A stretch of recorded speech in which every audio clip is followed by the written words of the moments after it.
Brazil के जंगल दुनिया के सबसे खतरनाक जंगलों में से एक है और यहाँ इन जंगलों में दो ऐसे रेप्टाइल्स रहते हैं जो यहाँ के फूड चेन के टॉप शिकारी है, जिनमें एक तरफ खड़ा है ब्लैक कैमन और दूसरी तरफ एनाकोंडा।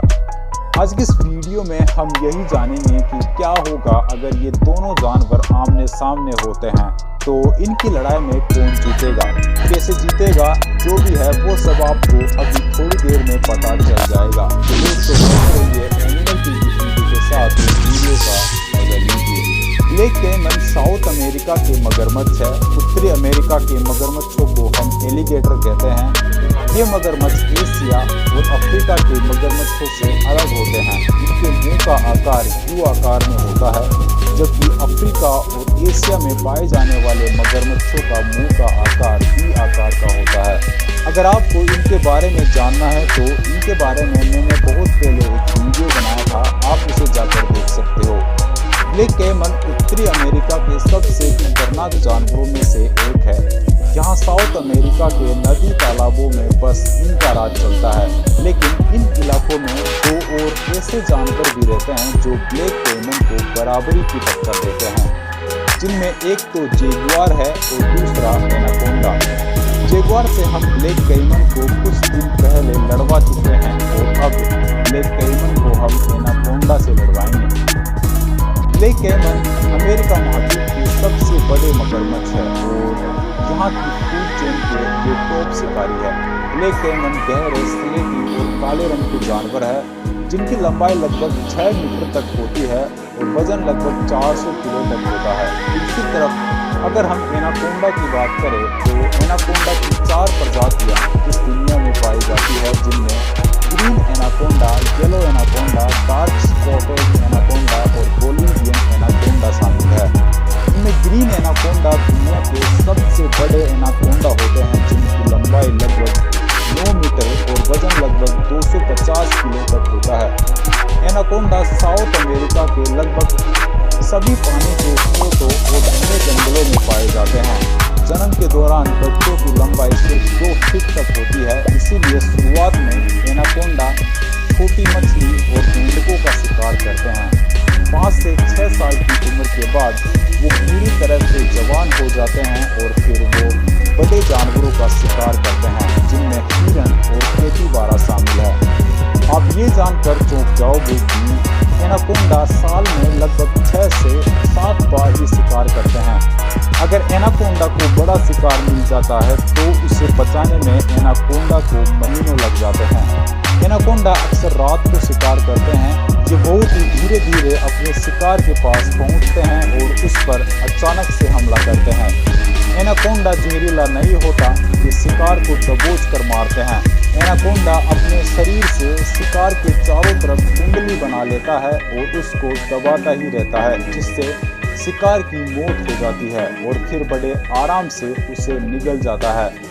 ब्लैक कैमन भी घात लगाकर शिकार करते हैं। वैसे तो ब्लैक कैमन के इलाके का हर कोई जानवर इनका शिकार है, लेकिन ज़्यादातर ब्लैक कैमन मछलियों का शिकार करते हैं। एनाकोंडा और ब्लैक कैमन के इलाके होते तो एक जैसे ही है, लेकिन ये एक दूसरे से दूरी बनाए रखते हैं। एनाकोंडा पानी के अंदर और पानी के बाहर दोनों जगहों पर रहना पसंद करते हैं, जबकि ब्लैक कैमन गहरे पानी और पानी के किनारों पर रहते हैं। अगर किसी इलाके में कोई एनाकोंडा है तो उससे लगभग 20 मीटर की दूरी पर कोई भी मगरमच्छ नहीं होगा। अमेज़न के जंगलों के 3 सबसे खतरनाक शिकारी है, जेगुआर, एनाकोंडा और ब्लैक कैमन।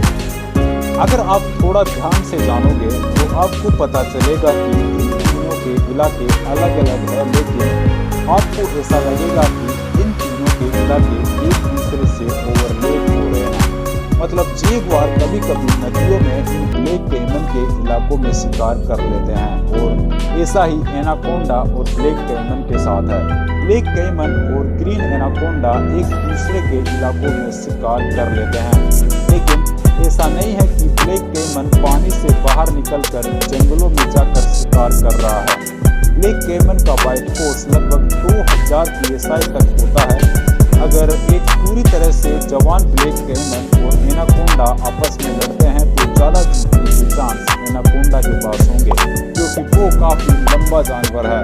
ब्लैक कैमन को सोच समझकर एनाकोंडा पर हमला करना होगा, क्योंकि एक छोटी सी गलती ब्लैक कैमन को मौत के घाट उतार सकती है। एनाकोंडा बिल्कुल भी चांस नहीं देगा ब्लैक कैमन को उस पर हमला करने का। उससे पहले ही एनाकोंडा ब्लैक कैमन के चारों तरफ कुंडली बना लेगा और ब्लैक कैमन को दबाना शुरू कर देगा। ब्लैक कैमन एक बार एनाकोंडा की चपेट में आने के बाद कुछ नहीं कर सकता, और अगर मानो पहले ब्लैक कैमन एनाकोंडा को काट लेता है तो फिर भी एनाकोंडा ब्लैक कैमन पर तुरंत कुंडली बनाना शुरू कर देगा। यही एक वजह है कि एनाकोंडा से ब्लैक कैमन के जीतने के चांसेस बहुत ही कम है। अमेज़न के जंगल इतने गहरे हैं कि वहाँ के जंगलों के बारे में हमें भी इतना पता नहीं है। उन जंगलों में कौन से हिस्से में क्या होने वाला है ये किसी को पता नहीं होता। इसीलिए आज तक साइंटिस्ट भी इस बात को पूरी तरह से नहीं जान पाए एनाकोंडा और ब्लैक कैमन आपस में एक दूसरे का शिकार करते हैं कि नहीं। कभी कभी अगर किसी कैमरा में किस्मत अच्छी होती है तो उसे उस पल का रिकॉर्ड करने का मौका मिल जाता है, लेकिन ऐसे मामले बहुत रेयर होते हैं। और हाँ, एक जरूरी बात, कभी कभी हमें पता नहीं होता कि सामने जो जानवर लड़ रहे हैं उनकी उम्र क्या है, और फिर हम गलत फैसला ले बैठते हैं कि उस जानवर ने उसको हराया, इसीलिए वह ज़्यादा ताकतवर है। अमेज़न में अगर कोई पूरी तरह से जवान ब्लैक कैमन कम उम्र के एनाकोंडा से लड़ता है तो जीत ब्लैक कैमन की होगी, लेकिन इससे ये साबित नहीं होगा कि ब्लैक कैमन और एनाकोंडा की लड़ाई में जीत ब्लैक कैमन की होगी। जीत का फैसला सही से तब होगा जब दोनों जानवर जवान होंगे, क्योंकि पूरी तरह से जवान जानवर के बीच की लड़ाई से हमें समझ में आएगा कि वो जानवर कितना खतरनाक है और कितना ताकतवर है। जैसे अमेज़न के जंगलों में खतरनाक जानवरों की कोई कमी नहीं है, और अगर आपको उन जानवरों के बारे में जानना है जो किसी इंसान को पल भर में मार सकते हैं तो कुछ दिन पहले